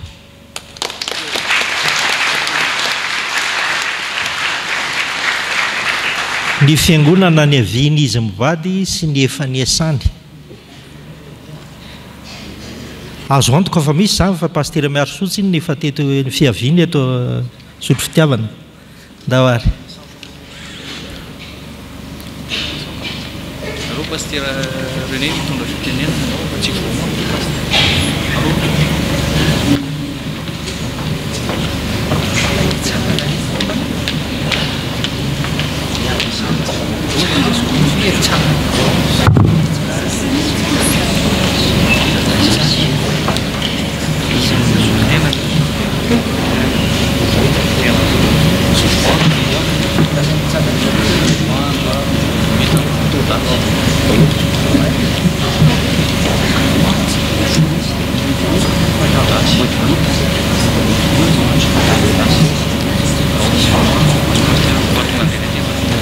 Enarevana ndeto izahay ny fiangonana ny esana ny fiangonana ny vina ihany koa ny tenako no andray ny fitenenana dia misaotra n'Andriamanitra isika riavana ny amin'ny fahatanterahana izao fandraisan-tanana teto amin'ny efijikema isotry fitiavana izao ary dia miarahaba anareo mpitandrina mivady izy mianakavy tetotosa somatsara ity fandraisan-tanana ity ary dia mirary soa anareo zay atanteraka ny vina zay efa nambara teo dia ny tompo ane omba anareo na fiery anareo eo mpanatotosana izany vina lehibe zay nambara teo zany dia mirary soa indrindra ary tompoka izay fiangonana amin'ny efijikema Ambodomita Betela Firaisana dia misy ny solitena ny sampana sy ny fikambanana ao ihany koa inoko fa ianareo zay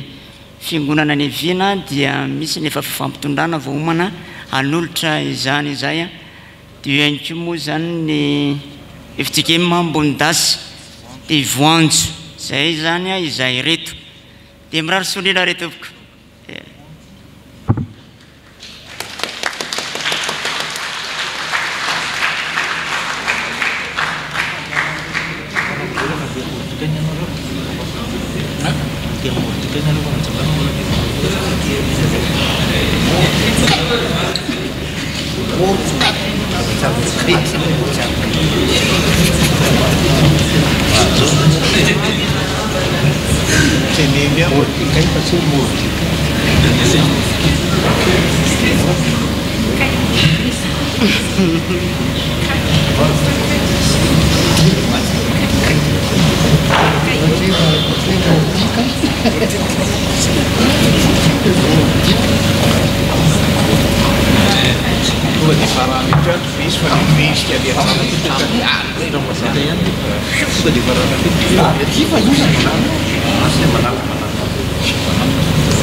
andao ariavako ianareo andiany Mordecai rehetra izay manatrika eto sy ianareo Braon synodapartany teo aloha izay niara-ny asa tamin'ny pasteur Miarso tompoko dia mifandamina ianareo amin'izay teny. Andao ariavako.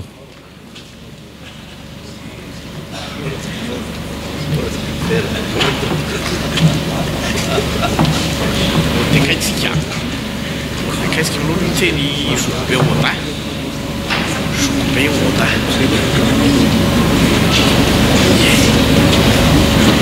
Et la rouge, la rate, il faut vite mais ça va pas ça, c'est comme.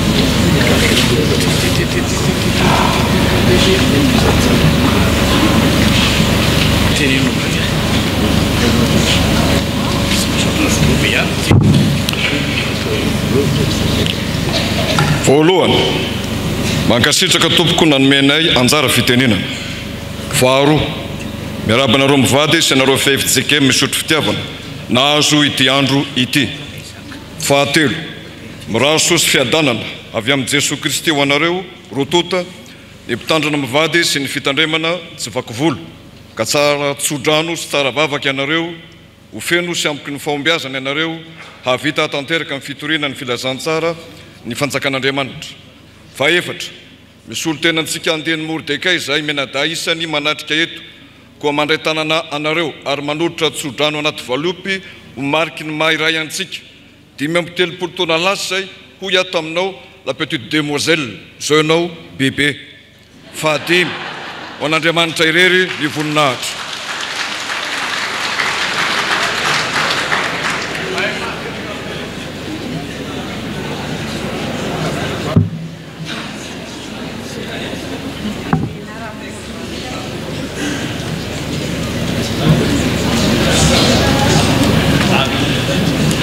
Zahay rehefa fantatrao zany maheresa.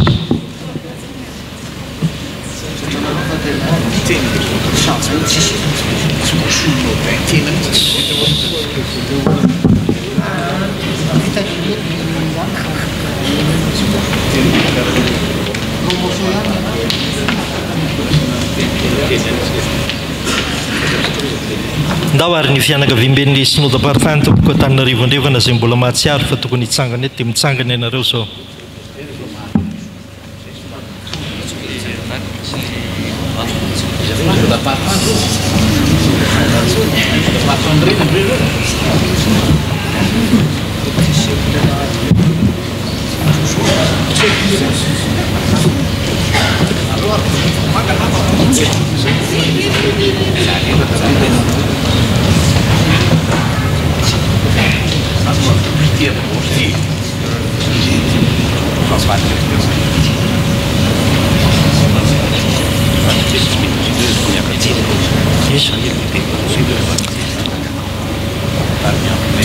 Ny raha misy vadiny bronze no dapartany eo raha matovy vadiny délégué teto ihany koa mba mitsangany ianao raha vadiny indra vadiny bronze no dapartany dia mba hitsangany aty ndao ary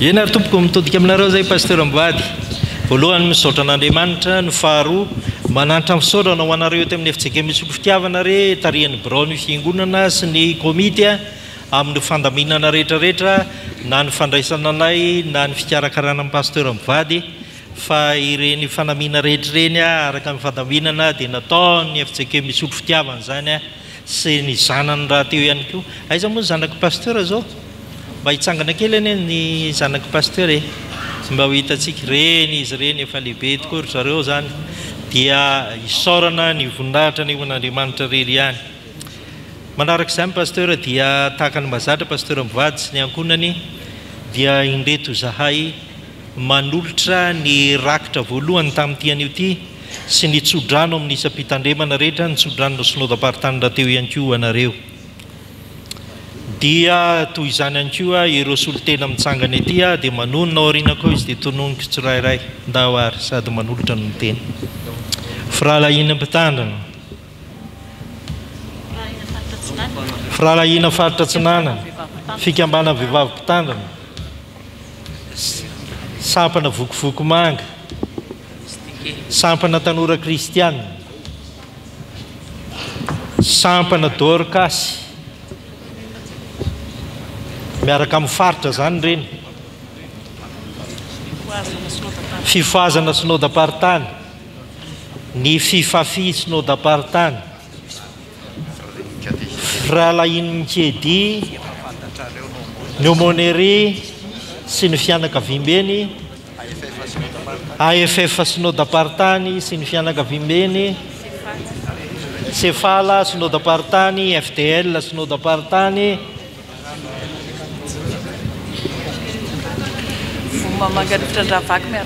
Voma mangarivotra andranovaky miara-mandroso aminy sampana mpanazava stily synodam-paritany komety ny vola sy ny fananana ny vondrom-paritany laika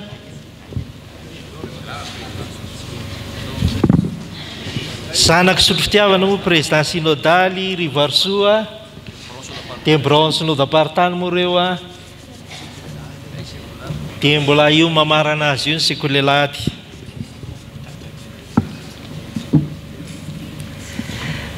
dia izao no naovantsika azy ry havako isaorany ianao jesony amin'ny zavatra rehetra ny voninahitra aneo anao rery ihany raha misy tsy mifanaraka amin'ny sitraponao dia mamelany elokay matoky somino zay fa ianao Jesosy Kristy no mitantana sy mitsinjo anay apetraka eo ampelantananao ny sakafo zay hifampizarana eto endriky ny fahasoavanao zany ary fahasoavana miampy fahasoavana zay inonay fa tsy zay rery ihany ny azo ny anjara saza fa ny rehetra dia azo ny anjara saza avokoa rehefa vita zao fotoana zao dia izay ny sarotra ny akanjo-panompona dia anaisitro zany ary dia inonay fa voninahitry ny anaranao no nanatanterahanay tamin'izany tamin'ity an'io ty apetraka eo ampelantananao koa nefany ny fotoana rehetra zay mbola isaloranay zany ka ilanao anay satria voninao amin'izany zay isan'andro isan'ora isa-segondra sy amin'ny toerana rehetra dia amin'ny anaranao Jesosy Kristy tompo naonaovanay izany vavaka izany